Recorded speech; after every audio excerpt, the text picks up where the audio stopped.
Hello guys, welcome back to our channel. If you're trying to enable game mode on your AOC monitor, but the option appears grayed out, it can be confusing because the feature is clearly there, but not selectable.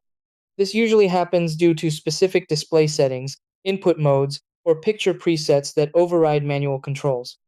Many users think it's a fault in the monitor, but in reality, it's often a setting conflict that prevents game mode from being activated. The key is understanding how different display options interact with each other, because certain modes automatically disable others. Once you adjust the right settings, the game mode option becomes available again.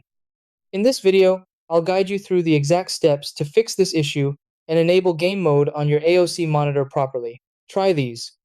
Step 1. Open the monitor menu using the physical buttons on your AOC monitor. Step 2. Go to the picture or display settings section. Step 3. Change the picture mode from preset modes to standard or user mode. Step 4. Disable features like HDR or adaptive sync that may lock settings. Step 5. Check the input source and ensure it supports game mode. Step 6. Return to the menu and enable game mode once it becomes selectable.